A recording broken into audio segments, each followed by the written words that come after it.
My father always stood a little taller in rooms where he believed he owned something. That morning in probate court, he stood very tall. "The 3 vacation homes in the Florida Keys are ours," he said, hands resting confidently on the edge of the table. "We've maintained them for years, paid taxes, upkeep. My mother intended for them to stay in the family." The phrasing was careful intent. "Family ours." My mother nodded beside him, composed, sympathetic. She had chosen a soft blue suit, approachable but dignified. I sat at the opposite table with my attorney and a slim folder that looked unimpressive compared to their stack of holiday dinners, fishing trips, grandchildren on docks at sunset. They had brought memories, I had brought paperwork. The houses were modest cottages, 3 waterfront properties purchased over a decade, renovated slowly. My grandmother had called them her storm shelters, both literal and financial. She trusted hard assets more than markets. When she began structuring her estate, I was the only one who showed up consistently for the meetings, not because I was favored, because I listened. She didn't want the properties sold. She didn't want them divided impulsively, and she was aware, painfully aware of how quickly my parents treated shared assets as assumed entitlements. So she created a trust and she named me trustee. At the time my father had laughed. "Paperwork," he'd said. "Your grandmother loves paperwork." I didn't correct him.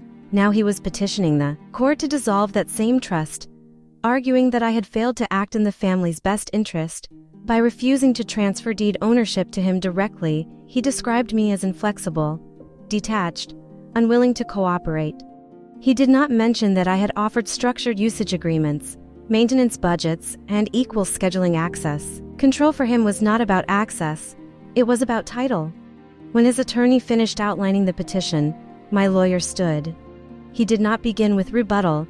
He handed a sealed envelope to the clerk. "Your Honor, we would ask that you review Exhibit D before ruling on standing."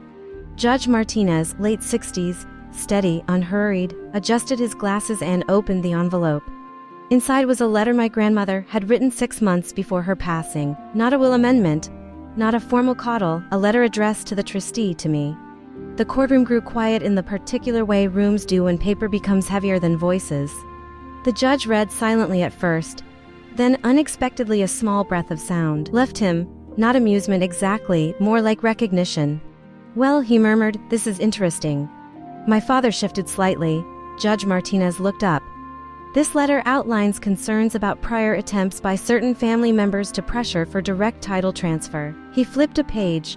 "It also explicitly states that the trustee is to maintain sole control over sale, transfer, or restructuring of the Florida properties to prevent impulsive liquidation." He removed his glasses and looked directly at my father.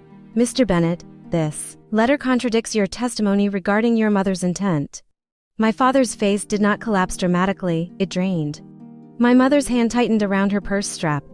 Judge Martinez continued, voice evened. "The trust instrument remains valid. The trustee has acted within her authority.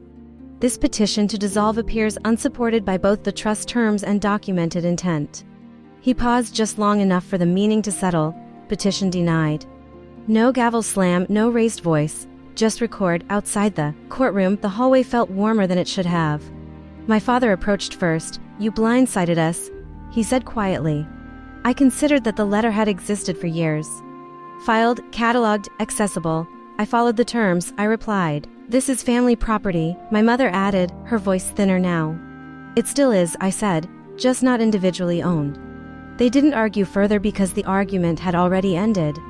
The 3 homes remain in the trust. They're maintained on schedule, rented, occasionally to offset costs, available to family under structured agreements. My parents still visit one of them each winter. They sign the usage contract. Now, the first time my father sent the signed form back to me, I noticed his signature was smaller than usual. I don't feel victorious, I feel precise. My grandmother anticipated pressure. She built protection into the structure, I simply honored it. What unsettles my parents isn't that pay lost property. It's that they lost assumption. For years, they mistook silence for surrender.